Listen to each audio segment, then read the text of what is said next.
If a man wanted to know which of his friends would betray him, what should he look for? He asked it calmly, as if discussing wine, not life and death. $100 bill lay on the white linen like a dare, or a ticket to a world where honesty was too expensive to afford. Emma didn't know who he was. She only knew that power had a scent, sharp, masculine, and impossible to forget. Someone at the next table laughed, but his eyes didn't. And when she answered, time inside the restaurant seemed to stop. The chandeliers of La Scala glimmered like drops of molten gold above white linen tables. Friday night in downtown Los Angeles, the kind of place where laughter sounded rehearsed, and everyone pretended not to notice who was really dining behind the velvet curtains. Emma Rivers moved through the crowd with practiced grace, tray balanced, smile polite, her eyes taking in more than they should. She'd been a waitress here for 6 months, long enough to know which men tipped well, which ones watched her too long, and which ones you never, ever looked at directly. Tonight, one of those men occupied table 16. Jack Morelli. His name was whispered among the staff, real estate mogul by daylight, something far less legal by night. His presence changed the air itself, laughter dimmed, waiters stiffened, and the maitre d' suddenly forgot to breathe. 3 men in tailored suits sat with him, but it was Jack everyone orbited around. He was older than she expected, maybe mid-40s, handsome in a way that felt dangerous, like a wolf who'd learned to smile. The kind of man who could turn warmth into threat with just a glance. "Miss," his voice stopped her mid-step as she brought the wine. Smooth, deep, carrying the faintest trace of New York. "Before you go." He slid a crisp $100 bill across the table, the green against white linen like an invitation and a test all at once. "Honest advice," he said. "If a man wanted to know whether his friends were loyal, what's he supposed to look for?" His companions chuckled, that low, masculine kind of laughter meant to humiliate the one being tested. Emma could feel their eyes on her, waiting for her to stutter or blush. But she didn't. She met Jack Morelli's gaze and said quietly, "Watch who laughs at your jokes, sir. Then notice who still laughs when you stop being funny." The laughter died instantly. Even the music seemed to pause. For a heartbeat, no one moved. Then Jack's lips curved, not quite a smile, more a recognition. He folded the bill back toward her, slow and deliberate. "Keep it," he said. "That's the first honest thing anyone's told me tonight." As she walked away, Emma's pulse hammered in her throat. She didn't look back, but she could feel his eyes following her, curious, calculating, as if she'd just rewritten something in his world without realizing it. The next morning smelled of burnt coffee and exhaustion. Emma sat in her tiny apartment, a chipped mug in one hand and the classifieds spread across the table. Her tips barely covered rent.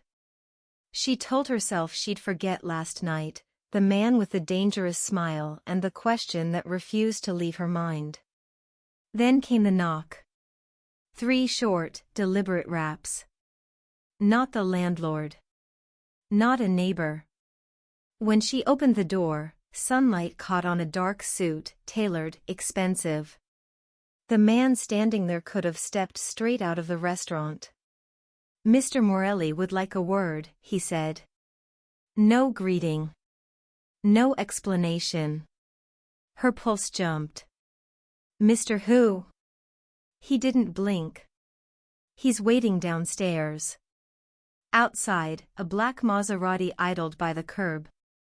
Jack Morelli leaned against the door, sleeves rolled up, tie gone, the morning sun painting silver at his temples. He looked too calm for a man whose name carried weight and whispers. "Morning, Miss Rivers," he said as she approached. "You're harder to find than I expected." Emma crossed her arms. "Most people just call. I prefer face-to-face conversations." He nodded to the car. Get in. The coffee's better where we're going. Every sensible thought said no, but curiosity was louder. She got in. They drove west, through streets that grew cleaner, quieter, until glass towers gave way to ocean. His office overlooked the Pacific, minimalist, sunlit, all steel and silence. A single painting hung behind his desk, dark waves crashing against rocks. Relax, he said, motioning for her to sit. You're not in trouble. In fact, I owe you thanks. I didn't think I was, she said carefully. You've got a mind. Sharp. Honest. That's rare in my world. He slid a thin folder toward her. One of my companies has accounting inconsistencies. I need someone outside the usual circle to review them. Someone who doesn't owe me loyalty. Emma frowned. I'm a waitress, Mr. Morelli, not an accountant. Not yet. His tone softened. I've already enrolled you in evening business courses. Full tuition paid. Her breath caught. You're serious? Completely. You gave me truth last night. I pay for truth. She stared at the folder, then at him. Why me? Jack smiled, slow, deliberate. Because when everyone else lies to please me, you didn't flinch. And because sometimes a stranger sees what friends refuse to. For a moment, silence filled the room, thick, electric. Outside, waves roared against the glass. Inside, the city's most dangerous man studied a waitress as if she were a gamble worth taking. And if I say no? She asked finally. Jack leaned forward, his voice lower now. Then you go back to serving men who'll never remember your name. But if you say yes, his eyes met hers. Everything changes. Maybe for the better. Maybe not. Her fingers brushed the edge of the folder. Her world, tips, rent, restless nights, suddenly felt very small. All right, she said quietly. I'll look. Jack's smile flickered, small, real. Good choice. When she stepped back into the sunlight, Emma felt his gaze follow her. And for the first time in years, she didn't feel invisible, only dangerously seen. Hey, hold on a second. If what I'm saying right now touched you, even a little. If you've ever felt small, unseen, or lost, I get you. Truly. You're not alone. And if you've got even a little bit of strength left, just grab your phone. Hit the like button, drop a few words in the comments. And subscribe. For you, it's just a second. But for me, it's a sign. A sign that there's someone out there. Someone real. Who's listening, who feels this too. Thank you for being here. Really. From the heart. All right, let's keep going. The first day felt like stepping into another world. Emma stood in the marble lobby of Morelli Enterprises, clutching a visitor's badge that looked absurdly out of place against her worn jacket. Every sound, the soft echo of heels, the low hum of conversation, the distant crash of the ocean through tinted glass, felt too refined for her. A woman in a beige suit appeared with perfect efficiency. Miss Rivers? Mr. Morelli is expecting you. His office occupied the entire top floor. When the elevator doors opened, sunlight spilled across steel and stone. Jack stood by the window, phone in hand, the skyline reflected in the glass behind him. He looked like a man born to command the view. He ended the call, his expression softening slightly. You showed up. That's already impressive. I said I'd look, Emma replied. Not that I'd stay. Jack's smile held a flicker of amusement. One step at a time. He gestured toward the desk opposite his own. Start with the quarterly reports.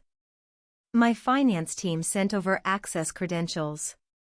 Emma sat, the leather chair almost swallowed her. On the screen blinked columns of numbers and company names: shipping, logistics, construction. The respectable face of something that clearly ran deeper. Jack poured coffee from a silver carafe and handed her a cup. Don't worry about understanding it all. Just tell me if something feels wrong. She scanned the spreadsheets, her pulse steadying as she sank into the rhythm of numbers, her language clean and logical. After a few minutes, she said quietly, "These vendors, half of them bill in perfect round numbers. Real suppliers don't do that." Jack leaned against the desk. Meaning? Meaning someone's hiding money. Probably skimming. He watched her more than the data.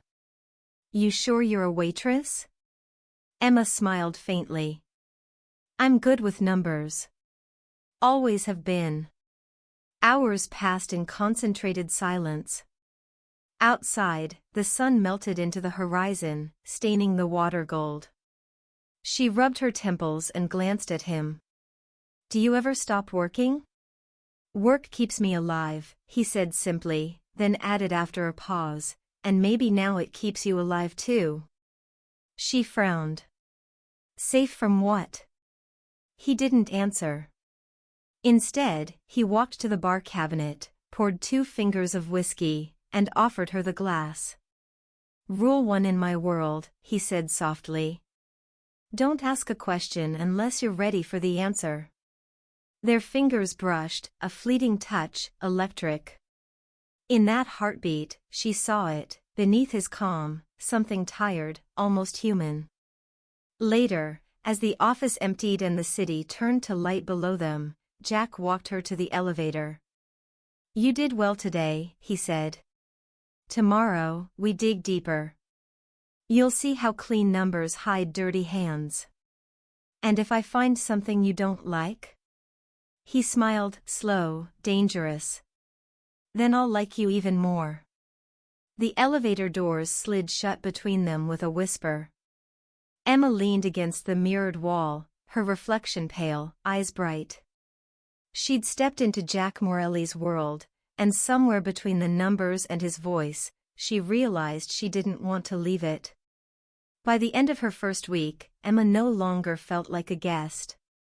The fear of marble floors and silent corridors had faded, now the danger lived somewhere quieter, inside the numbers she read every day.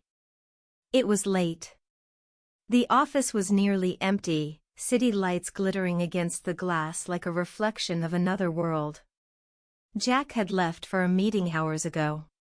Emma stayed behind, tracing a pattern she couldn't ignore, repeating vendors, mirrored payments, accounts that led nowhere. Her pen scratched across the paper as she circled the initials at the bottom of each form, LR. Lucas Rain. The name flickered in her mind, she'd seen it on memos, heard it in passing when staff lowered their voices. Jack's closest associate, his shadow partner. Emma printed the reports, spreading the pages across her desk. It wasn't sloppy bookkeeping. It was theft, quiet, deliberate, masterful. Millions funneled out of Morelli's legitimate companies and into offshore shells. A sound broke the silence. Soft footsteps. Working late? She turned, startled. Jack stood in the doorway, tie loosened, jacket slung over one shoulder, looking more human than usual, and infinitely more dangerous. You found something, he said, stepping closer. Emma hesitated, then pushed the papers toward him. These accounts, they loop through subsidiaries that don't exist. And the same initials keep showing up. Jack's eyes flicked over the pages. His jaw clenched. Lucas. You know him, she said quietly. I built this place with him, Jack replied, voice flat. He was supposed to be the one man I didn't have to watch. He moved to the window, city lights slicing across his face. For a moment, the controlled mask slipped, revealing something raw, fury, but also disappointment. "You're sure?" he asked finally. "As sure as numbers can be." Jack exhaled slowly, turning back to her. Then the rumors were right. He tapped the edge of the paper. "He's been feeding the feds information. And stealing while he did it." The words sent a chill through her. "What will you do?" "Handle it," he said simply. Emma frowned. "That sounds like something I shouldn't ask about." Jack's eyes softened, just a fraction. "You're learning." He gathered the pages into a folder, careful and deliberate, then paused. "From now on, only you and I know what's in here. No one else. Understand?" She nodded, uneasy. "You think he'll come after me?" Jack met her gaze, the air between them suddenly charged. "You just exposed a man who's been stealing from me for years. He'll either run, or make sure you don't talk." He pulled a small black phone from his pocket and placed it on her desk. "My direct line. No ID, no trace. You call if anything feels wrong. No questions, no hesitation." Her throat tightened. "That serious?" "In my world," Jack said quietly, "truth gets you killed faster than lies." The elevator ride down that night felt endless. Her reflection stared back, pale skin, tired eyes, the faint tremor in her hands. Somewhere between serving drinks and decoding spreadsheets, she'd become part of something that had no way out. 2 days later, Lucas Rain disappeared. His office was stripped clean overnight. No forwarding address, no goodbye. The company whispered about relocation, but Jack's silence said otherwise. Then the first envelope appeared under her apartment door, plain, unmarked. Inside were photocopies of the reports she'd printed, and one sentence written in sharp black ink. "You should have stayed a waitress." Emma's breath caught. She felt the walls closing in, her small apartment suddenly colder, quieter. She grabbed the phone Jack had given her and dialed. He answered on the first ring. "Talk." "Someone's been in my building," she whispered. "They sent me files, my files." "Stay inside," he ordered. "Don't open the door for anyone. I'm sending a car." "Jack." "Now, Emma." The line went dead. Moments later, she heard the deep growl of engines outside her window. Headlights swept across her curtains. She sank onto the edge of the bed, pulse racing. Somewhere, in the distance, sirens wailed, but it wasn't the police she was waiting for. And as black cars rolled to a stop below, Emma realized the truth she'd uncovered had already stopped belonging to her. Now it belonged to Jack Morelli. And in his world, that meant it could cost her everything. The car never came. Emma waited by the window for nearly half an hour, gripping the burner phone Jack had given her. Every sound from the street made her flinch, a slammed door, a passing engine, footsteps that never appeared. When she finally dared to look outside, the street was empty, washed pale by the flickering neon of the store across the road. Then, silence. Too perfect. A faint tap came at the door. Not a knock. Tap tap tap. "Jack," she whispered. No answer. The lock turned. Slowly. From the inside. A hand clamped over her mouth before she could scream, dragging her backward. The air filled with the scent of cold rain and leather, not Jack's cologne, something harsher. "Don't fight," a man's voice murmured near her ear, calm and chilling. "I don't want to hurt you." She kicked back hard, but her heel met solid muscle. A low chuckle followed. I see why he likes you. A blindfold covered her eyes, rough fabric biting into her skin. Then the world blurred into motion, a door slammed, tires screeched, and the city disappeared beneath the hum of an engine. When the car stopped, damp air and salt hit her lungs. The docks. Metal groaned somewhere overhead. Chains clinked in the dark. The blindfold came off. A single bulb hung above, swaying, throwing jagged light across the empty warehouse. A man leaned against a crate, cigarette glowing between his fingers. Expensive suit, careless smile, the kind of confidence born from danger. Emma Rivers, he said, voice almost playful.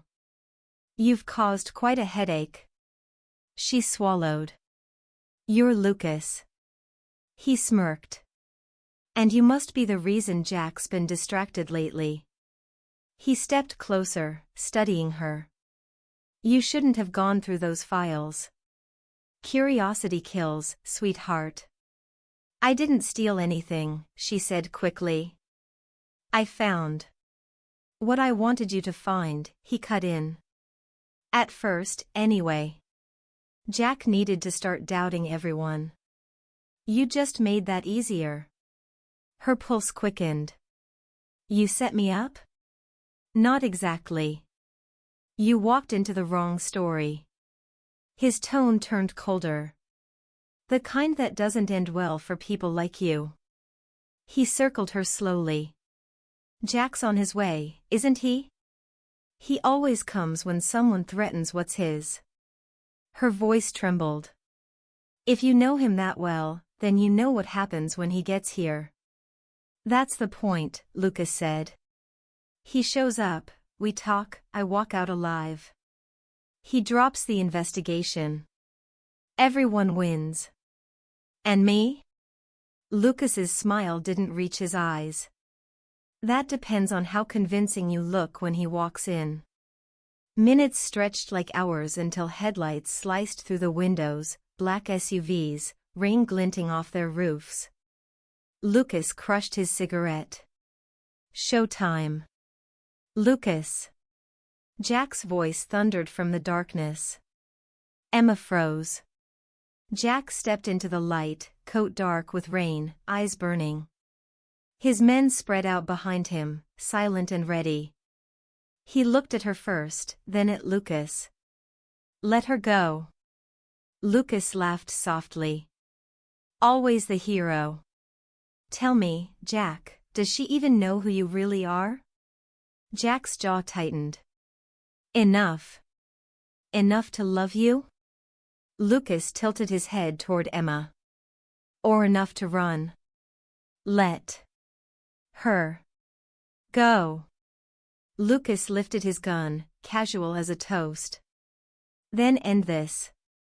Drop the investigation, let me walk. Jack didn't blink. You know I can't do that. Lucas's voice hardened. Then she dies. The air cracked, one heartbeat of silence before chaos exploded. Gunfire tore through the space, echoing off the steel walls. Emma dropped, rolling behind a crate as splinters rained over her. The sound was deafening, metal, shouting, the sharp scent of gunpowder.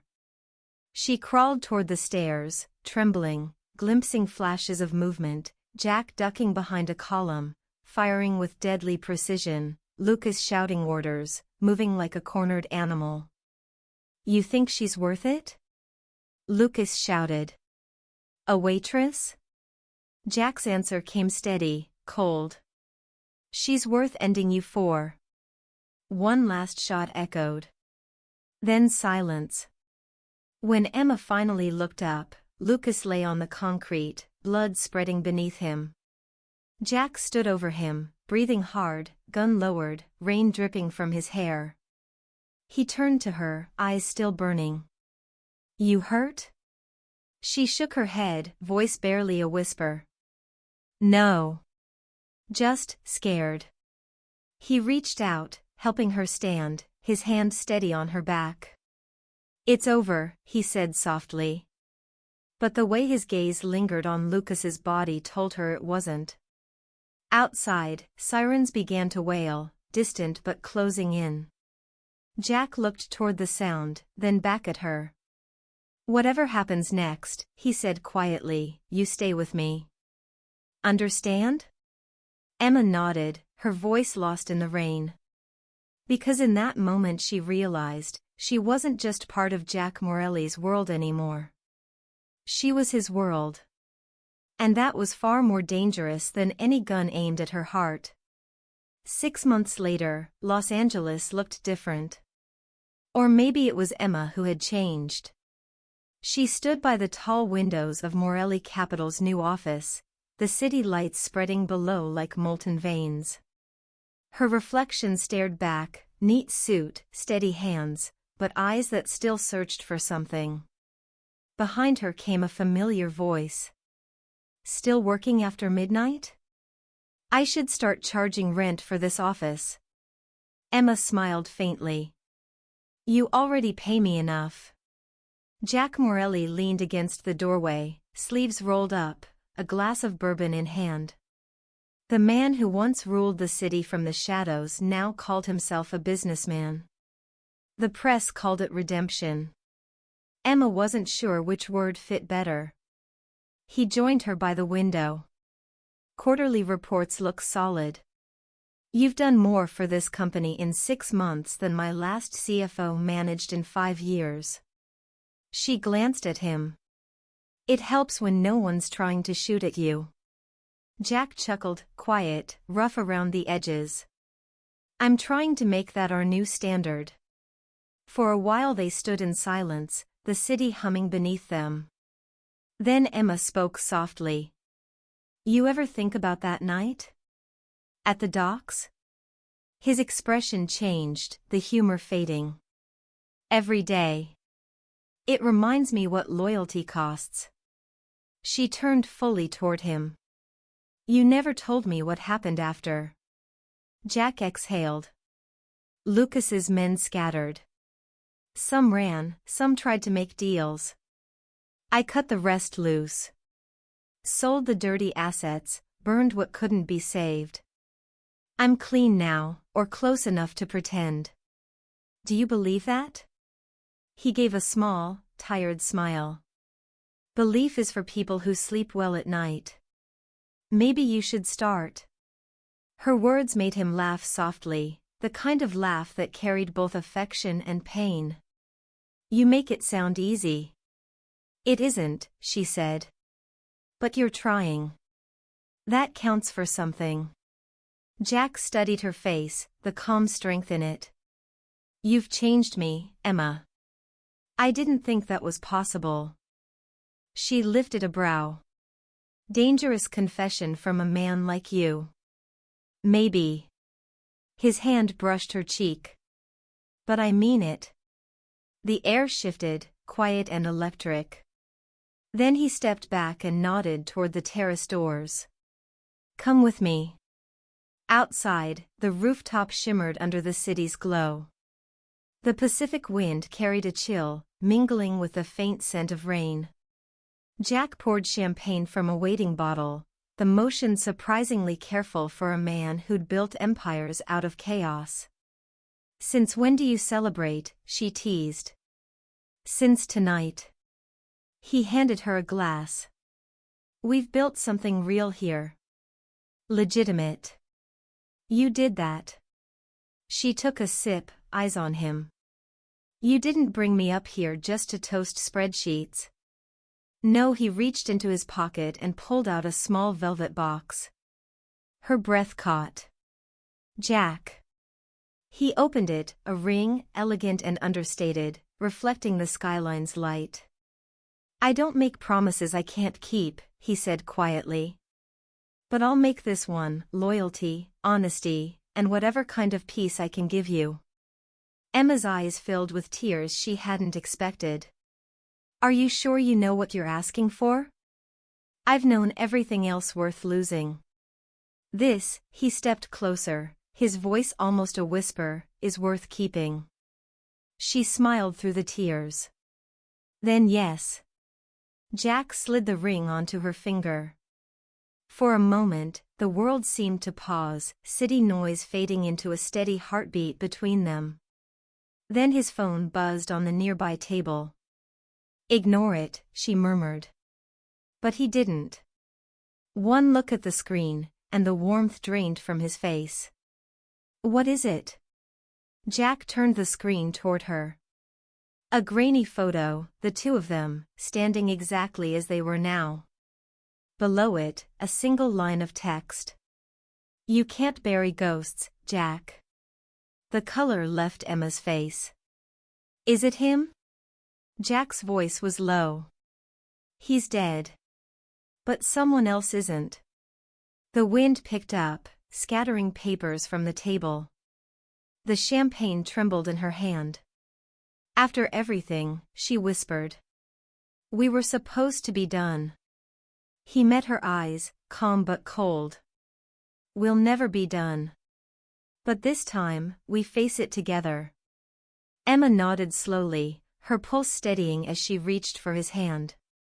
"Always." Far below, a siren wailed through the streets, faint, distant, like a warning carried by the wind. Jack looked out over the glittering city, his arms still around her. "Then let them come," he said quietly. "We've got something worth fighting for now." And for one fleeting heartbeat, under the endless lights of Los Angeles, it almost felt like hope.